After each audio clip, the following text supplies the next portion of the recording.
హరహ ఓం. అందరికి నమస్కారం. చిన్న కథ, మంచి సందేశం. రెండు ఘటనల గురించి కొంత ఆలోచిద్దాం.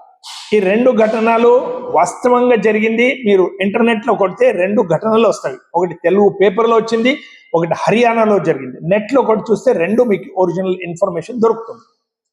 ఏం ఘటన? హైదరాబాద్లో కొన్ని సంవత్సరాల క్రితము అక్కడ బంజారా హిల్స్లో ఒక ఇంట్లో, పెద్ద ఇల్లు అక్కడ బంజారా హిల్స్ అంతా కోట్యాధిపతులు వాళ్ళు ఉండే ఏరియా. అక్కడంతా గుంపు చెట్లు, ఒక్కొక్క ఎకరా, హాఫ్ ఎకరాలో ఇండ్లు ఉంటాయి. అక్కడ ఒక దొంగ ఒక ఇంటికి దొంగతనానికి పోయి వెనక్కి వాకిలితో నుంచి లోపల ఇంట్లో పోయిండు. చూస్తే అక్కడ ఆశ్చర్యం ఏమిటంటే, ఒక మంచం మీద ఒక ముసలాయన పడి చనిపోయిండు. కింద కూర్చుని దగ్గరనే ఒక ఆడామె చనిపోయింది. వాళ్ళిద్దరూ భార్య భర్త ఉండొచ్చని అనుకున్నాడు. దగ్గర పోయితే వాసన. వాడు ఏదో దొంగతనం తీసుకుని తామాలు తీసుకుని వెళ్ళిపోయాడు. నాకేం చేసేది ఉంది ఏమన్నా కానీ. 2 నెలల తర్వాత మళ్ళా వానికి ఎక్కడో దొంగతనం చేయాలంటే అక్కడ తిరిగి మళ్ళా అదే ఇంట్లో లోపల చూరిండు. చూస్తే ఆశ్చర్యం, ఆ డెడ్ బాడీలు అట్లే పడ్డవి, అన్ని పురుగులు తినిపోతే అక్కడ ఓన్లీ స్కెలెటన్ ఉంది, ఓన్లీ ఒక ఎముకలు కనిపిస్తున్నది. అప్పుడు ఆయన ఫోన్ చేసి చెప్పిండు, పోలీసులకు చెప్పిండు, నేను ఒక దొంగను సార్, ఇక్కడ ఉండే ఈ మాదిరిగా జరిగింది. 2 నెలల క్రితం 2 ముసలోళ్ళు చనిపోతే అదేంటికి మళ్ళా దొంగతనం పోతే వాళ్ళ బాడీలంతా స్కెలిటన్ మాత్రం ఉంది, ఎవరు చూడలేదా? ఏం పరిస్థితి చూడండి. 2 నెలల వరకు వాళ్ళకి బంధువు పరివారము అంత హైదరాబాద్లో ఉండి ఎవరు మాట్లాడలేదు, ఎవరు ఇంటికి రాలేదు, ఎవరు ఫోన్ చేయలేదు. 2 కొడుకులు అమెరికాలో ఉన్నారంట. ఏదో మాదిరిగా వచ్చిండ్రు, తర్వాత అదెంత కర్మకాండ అయింది, ఏదో చేసిండ్రు, సరిపోయింది. ఈ విషయం అక్కడికే సబ్జెక్ట్ క్లోజ్. అయితే మేము ఇక్కడ ఆలోచించాల్సింది ఏమంటే, ఒకటే ఊర్లో ఒకటే దగ్గర ఉన్న వ్యవస్థలో అన్నదమ్ములు, బంధు బాంధవులు, అక్కజనులు ఒకరికొకరు మాట్లాడరు, ఒకరింటికి ఒకరు పోరు, ఒకరి దగ్గరకు ఒకరు రారు, వాళ్ళ ఇంటికి ఎవరిని పిలువరు, వీళ్ళ ఇంటికి వాళ్ళు పోరు.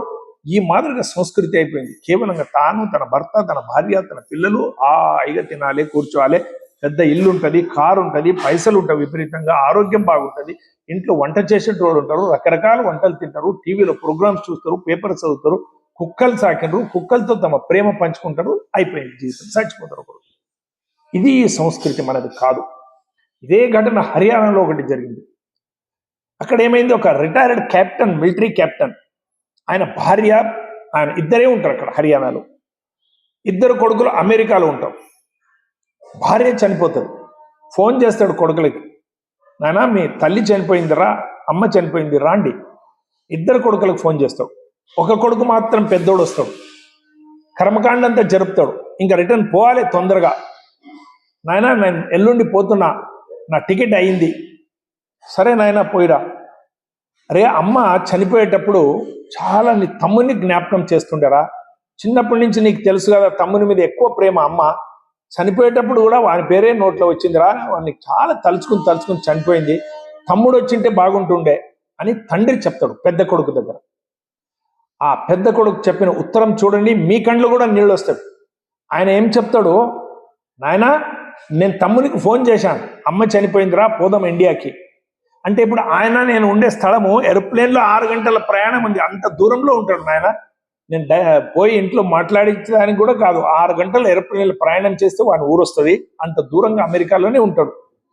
ఆయన ఏం చెప్పిండంటే, నా భార్య ఉద్యోగం చేస్తుంది, నేను ఉద్యోగం చేస్తున్నా, పిల్లలకి స్కూల్కి ఇడవాలి, ఈ మధ్యలో నా భార్య ఆరోగ్యం సరిగ్గా ఉండలేదు, ఏదో కారణాలు చెప్పి ఇప్పుడు నువ్వు పోయిరా, అమ్మ చనిపోయింది, నువ్వు కర్మకాండాలు చేసిరా, నాయన చనిపోతే నేను పోతా, నేను పోయి అప్పుడు కర్మకాండాలు చేస్తా, నీవు వచ్చేది అవసరం లేదు. తండ్రి కంట్లో నీళ్ళు వచ్చింది, లోపల పోయి ఏడ్చిండు. తర్వాత ఆ రోజు ఒక కాగితం తీసుకుని దాంట్లో ఒక నోట్ రాసిండు, నాయన నీవు వెళ్ళిపో పర్వాలేదు, కానీ ఒక పని చేసిపో, నా కర్మకాండ కూడా నీవే చెయ్యి, తమ్ముడు మళ్ళీ నేను చనిపోయినప్పుడు అంత దూరం నుంచి అమెరికా నుంచి వచ్చి కర్మకాండాలు చేసేది అవసరం లేదు నాయన అని రివాల్వర్ నుంచి గోలీ కొట్టుకొని చనిపోయిండు ఆ కెప్టెన్. లెటర్ రాసిపోయిండు. ఇది జీ న్యూస్లో వచ్చింది, ఇంటర్నెట్లో కొడితే ఈ ఘటన దొరుకుతుంది. చూడండి, అమెరికాలో ఒకసారి పోయి ఉండిపోతే వాళ్ళకి స్వర్గం. అక్కడ రోడ్స్, అక్కడ సిస్టమేటిక్, అక్కడ డెమోక్రసీ, అక్కడ పోలీస్ వ్యవస్థ, అక్కడ నీట్నెస్, అక్కడ స్కూల్స్, షాపింగ్ మాల్స్, బిల్డింగ్స్, ఇదంతా చూసుకుని చంద్రలోకం ఇది. ఇంకా మాకు ఇండియాకి వచ్చేది అవసరం లేదు. ఇండియాలో డస్ట్ ఉంటుంది, కుక్కలు ఉంటుంది, అంత మురికి ఉంటుంది, ఎవరు అడగరు, ఇచ్చారు, అట్లా ఇట్లా లిటరసీ లేదు, మనదంతా బాగుంది, ఇక్కడే ఉండిపోవాలి అనే భావనతో వాళ్ళు మైండ్ సెట్ అయిపోతుంది. పైసలు పైసలు, 1 కోటి 2 కోట్లు 4 కోట్లు 10 కోట్లు, పైసలు పైసలు పైసలు. ఇక్కడ ఉన్న మానవీయత, ఇక్కడున్న ధర్మము, ఇక్కడున్న అంతఃకరణము, ఇక్కడున్న ఆత్మీయత, ప్రేమ, తల్లిదండ్రులు మనం పెద్దగా చేసి ఇంతవరకు మమ్మల్ని చేసిండ్రు. వృద్ధాప్యంలో వాళ్ళ పక్కన ఉండి కొన్ని రోజులు ఉండదామనే భావన పోతుంది. ఇది చాలా దుర్భాగ్యం. మమ్మల్ని ఇంత చిన్నప్పటి నుంచి పెద్దగా చేసిన తల్లిదండ్రులకు మేము చూడకుంటే వృద్ధాప్యంలో మేము ఇంత గడిచి ఇంత పైసలు సంపాదించి ఏం లాభం లేదు. ఒక చిన్న ఘటన వస్తుంది, తల్లి చనిపోతుంటే వృద్ధాప్యంలో ఉంటే కొడుకు 10 మంది డాక్టర్ని పెట్టి అన్ని అమెరికా నుంచి వచ్చి అన్ని తినబెట్టి ఆమెకి ఏం కావాలో తిను అంటే ఆమె అంటుంటుంది. అప్పుడు డాక్టర్స్ అంటారు, ఏమంటే అది తెలుస్తలేదు అంటే ఏం తెలుసుకోవాలి సార్, ఇంత తిను, అమ్మ లేవు నువ్వు కూర్చో, అవి తిను, గోడంబి తిను, కిస్మిస్ తిను, బాదాం తిను, చూడు డాక్టర్స్ 5-6 మంది డాక్టర్స్ వచ్చిండ్రు, నీకు అంతా నార్మల్ ఉంది, ఎందుకు ఇచ్చేస్తావు అంటే ఎట్లా అర్థమవుతుంది ఈ మాటలు అన్నాడంట. అప్పుడు లోపల నుంచి పని చేసి ఆమె వచ్చి 1 ఏడిసి కొట్టిందంట. ఆమె చిన్నప్పటి నుంచి వీడిని పెద్దగా చేసిందంట.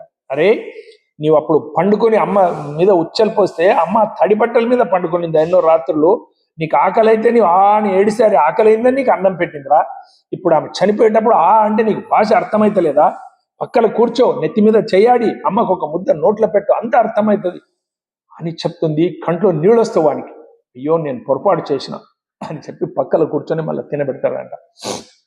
మాతృదేవోభవ, పితృదేవోభవ, ఆచార్య దేవోభవ, అతిథి దేవోభవ, సర్వే జనా సుఖినో భవంతు, సర్వే సంతు నిరామయ. ఇవి మనకు చెప్పింది ధర్మం, సందేశం. పైసలు పైసలు పైసలు పైసలు కాదు, ఎన్ని గడిచినా నీకు రాదు. Lata Mangeshkar, Steve Jobs, Alexander కథలు వినండి. పైసలు పైసలు వెంట పడొద్దండి, మానవీయత పెంచుకోండి, మనుషులుగా జీవించండి. ఇండియాకి రాండి, కొన్ని రోజులు 10 సంవత్సరాలు 20 సంవత్సరాలు ఉండి పైసలు సంపాదించి ఇండియాకి వచ్చి తల్లిదండ్రుల దగ్గర ఉండండి, అందరి దగ్గర ఉండండి. భారత్ మాతకి అందరికీ నమస్కారం.